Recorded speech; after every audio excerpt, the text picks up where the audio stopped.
Tirupati MLA ఆరణి శ్రీనివాసులు మంగళవారం ఉదయం పల్లెవీధి ఎల్లపురెడ్డి కాలనీలో పెన్షన్లు పంపిణీ చేశారు. నగరంలో 18,714 మంది లబ్ధిదారులకు 8,21,47,000 రూపాయలు అందించినట్లు ఎమ్మెల్యే తెలిపారు. ఎన్టీఆర్ భరోసా పెన్షన్లు ప్రతి నెల 1వ తేదీన ప్రభుత్వం ఇస్తుందని ఆయన చెప్పారు. ఎన్నికల్లో ఇచ్చిన హామీ మేరకు లబ్ధిదారులకు పెంచిన పెన్షన్ను ఎన్డీఏ కూటమి ప్రభుత్వం ఇస్తోందని ఆయన తెలిపారు. గత ప్రభుత్వం 2,000 నుండి 3,000కు పెంచేందుకు 5 ఏళ్లు తీసుకుందని ఆయన ఆరోపించారు. లబ్ధిదారులకు ఇచ్చిన పెన్షన్ కన్నా గత ప్రభుత్వం పబ్లిసిటీకి పెట్టిన ఖర్చే ఎక్కువని ఆయన విమర్శించారు. CM Chandrababu Naidu, deputy CM Pawan కళ్యాణ్లు ఎన్నికల హామీలు నెరవేర్చడంలో ముందున్నారని ఆయన చెప్పారు. అభివృద్ధి, సంక్షేమానికి సమ ప్రాధాన్యత సీఎం, డిప్యూటీ సీఎం ఇస్తున్నారని ఆయన తెలిపారు. ఎన్డీఏ కూటమి ప్రభుత్వం వచ్చిన 3 నెలలకే ఇది మంచి ప్రభుత్వమని ప్రజల చేత అనిపించుకుందని ఆయన చెప్పారు. వచ్చే ఎన్నికల్లో ప్రతిపక్షం అనేది లేకుండా ప్రజలు తీర్పు ఇస్తారన్నారు. ఈ కార్యక్రమంలో కార్పొరేటర్లు నరసింహాచారి, ఎస్కే బాబు, నరేంద్ర, బుల్లెట్ రమణ, తిరుత్తని వేణుగోపాల్, దూది శివ, జేడబ్ల్యూ విజయ్ కుమార్, మహేష్ యాదవ్, రవి, విజయలక్ష్మి, రాజారెడ్డి, బాబ్జీ, మనోజ్, సునీల్, చక్రవర్తి, అశోక్, కోదండ, బాలాజీ, ఇనుకొండ సుబ్రహ్మణ్యం, వరప్రసాద్, ఆర్కట్ కృష్ణప్రసాద్, ఆముదాల వెంకటేష్, కుప్పయ్య, జగదీష్, జ్ఞాన, హేమ, అనిత, బాలాజీ, నాయుడు తదితరులు పాల్గొన్నారు. ఓం నమో వెంకటేశాయ. మన ఎన్డీఏ కూటమి ప్రభుత్వం అధికారం చేపట్టినప్పటి నుంచి మన గౌరవ ముఖ్యమంత్రి నారా చంద్రబాబు నాయుడు గారు, గౌరవ ఉప ముఖ్యమంత్రి కొణిదెల పవన్ కళ్యాణ్ గారు, యువ నాయకుడు లోకేష్ గారి నాయకత్వంలో చేపట్టిన రోజు నుంచి పెన్షన్లు, వృద్ధులకు పెన్షన్లు 3,000 రూపాయల నుంచి 4,000 ఇవ్వడం, అంతకుముందు కుంటుపడిన పెన్షన్లు ఇవ్వకుండా చాలామంది ఉంటే కూడా అవన్నిటిని కూడా కలిపి మొట్టమొదటి నెలలోనే 7,000, 9,000, 13,000, 16,000, 20,000 రూపాయల వరకు కూడా బాకీలు ఉంటే మొత్తం ఒకేసారి చెల్లించిన ఘనత ఎన్డీఏ కూటమి ప్రభుత్వం, ముఖ్యమంత్రి నారా చంద్రబాబు నాయుడు గారు, ఉప ముఖ్యమంత్రి కొణిదెల పవన్ కళ్యాణ్ గారు అనేసి కూడా ఈ సందర్భంగా తెలియజేసుకుంటూ, గత ప్రభుత్వంలో పెన్షన్ 2,000 ఉండేది. 2,000 5 సంవత్సరాల కాలం 250 ప్రతి సంవత్సరానికి పెంచుకుంటూ పబ్లిసిటీ చేసుకుంటూ పెంచిన 250 రూపాయల కంటే ఆ పబ్లిసిటీ ఖర్చే ఇంకా ఎక్కువ అయింది.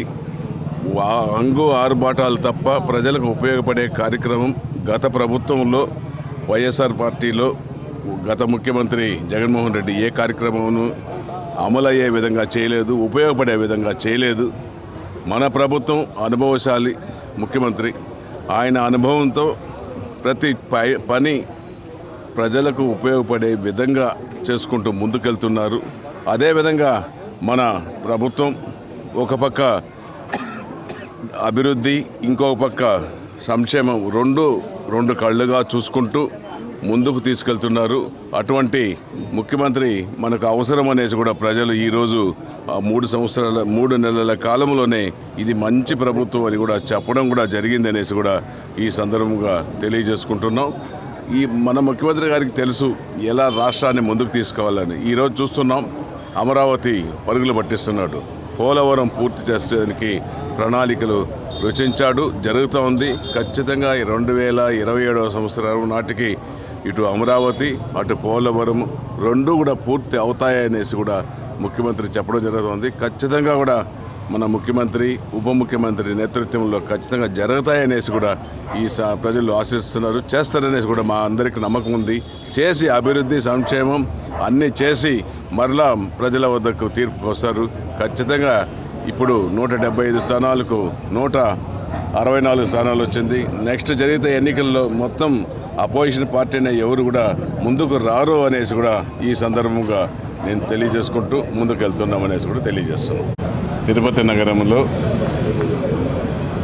ఇందిరా ప్రియదర్శిని కూరగాయల మార్కెట్ ప్రతి సంవత్సరం కూడా పబ్లిక్ యాక్షన్ పెట్టి మున్సిపాలిటీకి రెవెన్యూ వచ్చే విధంగా చేయడం జరుగుతోంది. అందులో భాగంగా ఈ 25-26 ఆర్థిక సంవత్సరానికి మన యువరాజరెడ్డి, అన్నారెడ్డి వాళ్ళ యొక్క బృందం ఈసారి పబ్లిక్ ఓపెన్ యాక్షన్లో తీసుకోవడం జరిగింది. ఈ ఇందిరా ప్రియదర్శిని తిరుపతి వెజిటబుల్ మార్కెట్ పారదర్శకంగా జరగడం ఇప్పుడు ఈ 2 సంవత్సరాల కాలంలోనే జరుగుతూ ఉంది. కూటమి ప్రభుత్వం వచ్చినాక రెండోసారి జరుగుతోంది. మొదటిసారి కూడా ఓపెన్ యాక్షన్ పెట్టడం, రెండోసారి కూడా ఓపెన్ యాక్షన్ పెట్టడం. దాదాపు అంతకుముందు నాయకులు ముసుగులో ఎత్తుకొని ఓపెన్ టెండర్లు లేకుండా వాళ్ళ బినామీలకు ఇచ్చుకొని ఈసారి 4,76,00,000 టెండర్ జరిగితే గత ప్రభుత్వంలో 2 కోట్లకే టెండర్లు దక్కించుకొని ఇంకా 2 కోట్ల చిల్లర వాళ్ళు ప్రజాప్రతినిధులు అయితేనేమి ఇక్కడ ఉన్న నాయకులు అయితేనేమి తీసుకోవడం జరిగింది. ఇప్పుడు అటువంటివి ఏది జరగకుండా పారదర్శకంగా ఇక్కడ ఓపెన్ యాక్షన్ జరిగి ఈ యొక్క తిరుపతి కూరగాయల మార్కెట్ ఇందిరా ప్రియదర్శిని కూరగాయల మార్కెట్ ఓపెన్ యాక్షన్గా పెట్టి జరుగుతోంది. పబ్లిక్ ఎటువంటి ఇబ్బందులు లేకుండా చేసే బాధ్యత తీసుకుంటాం. ఈ మార్కెట్లో ఉన్న ప్రతి ఒక్కరికి సౌకర్యాలు కల్పించి వారికి త్రాగునీరు పరిశుభ్రత వచ్చే విధంగా షెడ్లు కూడా నీట్గా వేసుకునే విధంగా చేసే బాధ్యత కూడా మున్సిపాలిటీ తరఫున చేస్తామనేసి కూడా తెలియజేస్తున్నాం.